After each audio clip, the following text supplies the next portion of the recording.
दोस्तों, आपको वह सच्ची कहानी नहीं पता जो हम आपको आज बताने जा रहे हैं। ये एक भूतिया गुड़िया की असली कहानी है।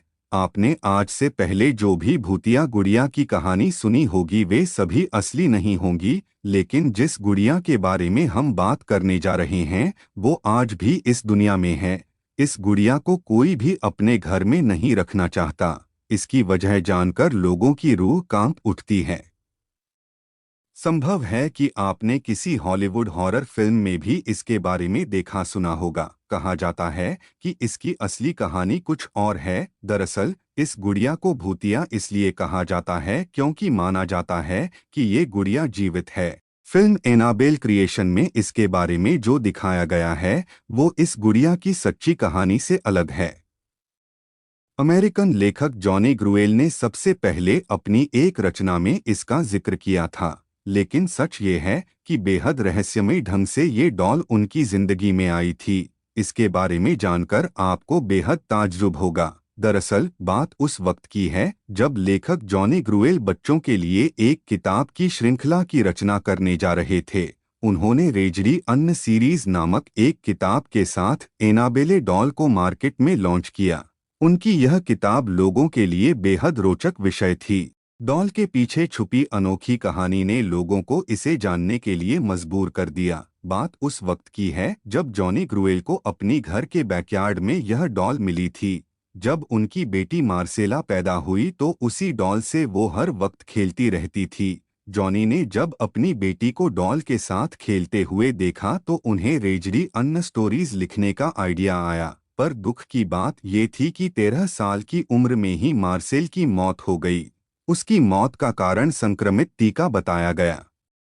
मार्सेला की मौत के बाद जब रेजडी अन्न स्टोरीज को मार्केट में लाया गया तब उस डॉल का मॉडल भी बुक के कवर पेज पर छापा गया।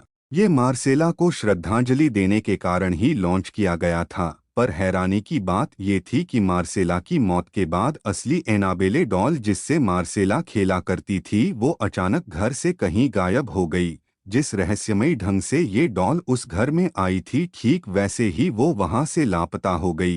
किसी को नहीं पता था कि वह गुड़िया कहाँ गई। मार्सेला ने उसके बारे में पता लगाने की काफी कोशिश भी की लेकिन उसका पता नहीं चला और फिर एक दिन वो असली डॉल एक एंटीक शॉप में मिला। ये बात है साल 1970 की। एक नर्सिंग स्टूडेंट जिसका नाम था डोना, उसकी मां ने डोना को ये डॉल गिफ्ट की थी। लेकिन डोना ने डॉल को पाने के बाद से ही उसमें कुछ अजीब चीजें नोटिस की। डोना ने देखा कि डॉल अपने आप ही पोजीशन चेंज कर रही थी। कभी कभी डोना डॉल को एक रूम में रख के कहीं बाहर जाती थी तो वापस लौटने पर वह डॉल उसे वहां नहीं मिलती थी। तलाशने पर उसे वो गुड़िया घर के किसी दूसरे कोने मिलती थी। एक दिन डोने ने कमरे में लौटने के बाद देखा कि डॉल के हाथ और पीठ पर खून के धब्बे लगे हुए हैं। वो दहशत भरा ये नज़ारा देखकर बुरी तरह कांप गई। डोना को समझ आ गया था कि उसके साथ कुछ बुरा हो रहा है। इसके बाद डोना ने फौरन पैरानॉर्मल एक्टिविटी एक्सपर्ट एड और लॉरेन को बुलाया।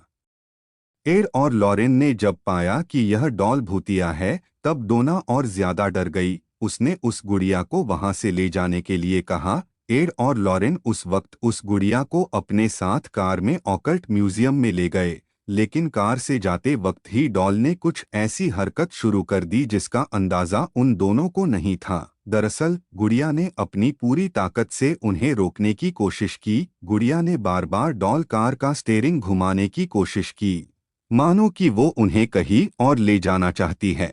बड़ी मुश्किल से एड और लॉरेन अपनी मंजिल तक पहुंचते हैं। एड और लॉरेन उस शापित भूतिया डॉल को अपने म्यूजियम में मंत्र से एक कांच के बक्से में बंद करके रख देते हैं। माना जाता है कि आज भी उसकी भूतिया ताकत एक्टिव है। इसी कारण से उसके पास किसी को जाने नहीं